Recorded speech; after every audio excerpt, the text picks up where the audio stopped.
आज हम लोग यहाँ भूगोल को समझने, भूगोल को पढ़ने और भूगोल का हमारे दैनिक जीवन में क्या उपयोग है उसको समझने के लिए उपस्थित हुए हैं।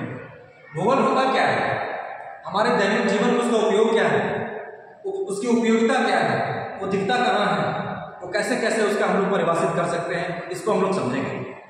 जहाँ तक हम लोग जानते हैं, आज जहाँ जिस परिवेश में हम रहते हैं, जहाँ खाना खाते हैं, जैसा आवास बनाते हैं, जैसा हमारा रूप रंग वेशभूषा होता है, सारा कहीं ना कहीं हमारा भूगोल से प्रभावित होता है।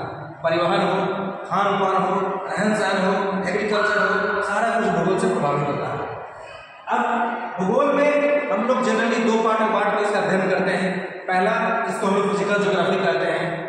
फिजिकल ज्योग्राफी में हम लोग वर्ल्ड ज्योग्राफी को भी शामिल करते हैं, और दूसरा एक अपना इंडियन ज्योग्राफी को पढ़ते हैं।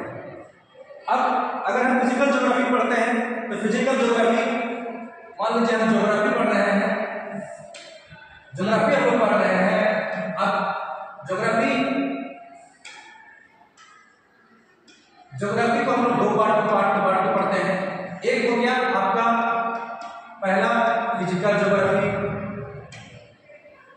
और दूसरा हो गया इंडियन ज्योग्राफी।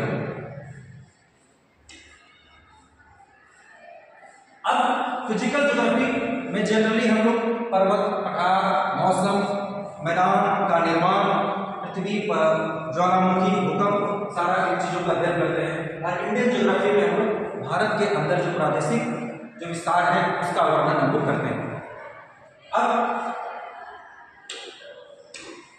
अब यहाँ हमें यह भी समझना होगा कि फिजिकल ज्योग्राफी हमारे लिए जरूरी क्यों है।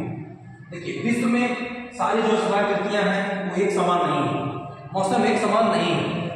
कभी गर्मी आता है, कभी ठंडा होता है, कभी बरसात होता है। अब उसमें भी ऊंचाई के आधार पे, अक्षांश के आधार पे, देशांतर के आधार पे बहुत सारा परिवर्तन हमको देखने को मिलता है। अगर हम लोग देखें इस ग्लोब के माध्यम से हम लोग इसका आसानी से अध्ययन कर सकते हैं। जैसे कि इसको हम लोग इक्वेटर बोलते हैं। 0 डिग्री जो इक्वेटर है, इस इक्वेटर से जितना हम लोग उत्तर की ओर जाएंगे और जितना दक्षिण की ओर जाएंगे, वहां हमको ठंडक बढ़ते चला जाता है। सूर्य यहाँ लंबवत होने के कारण से यहाँ लगभग सालों भर गर्मी पड़ता है। अब इस गर्मी के कारण से आपका इसको 23.5 डिग्री जो नॉर्थ है और 23.5 डिग्री जो साउथ है, इसको हम लोग कर्क रेखा और मकर रेखा बोलते हैं। कर्क और मकर रेखा के बीच में सूर्य लगभग सालों भर लंबवत होता है, और लंबवत होने के कारण से यहाँ लगभग सालों भर सूर्य की रोशनी मिलती है और यहाँ गर्मी पाया जाता है। विशेषकर आप लोग सदाबहार वन का नाम सुने होंगे।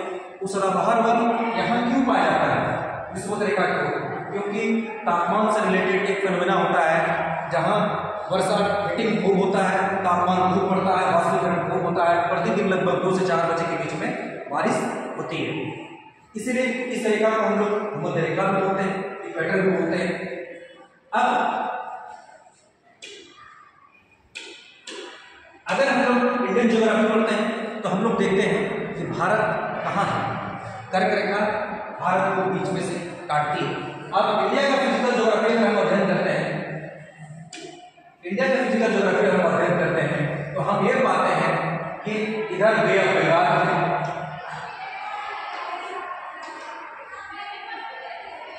इधर अरबियन ओशन है। अब यहाँ आपको हिमालय पाया जाता है, हिमालय के रेंजेस हैं। ये आपका नॉर्थ ईस्ट का 7 सिस्टर्स जो स्टेट्स हैं वो पाए जाते हैं। लगभग 20 से कर्क रेखा इसको काटती है। अब इस कर्क रेखा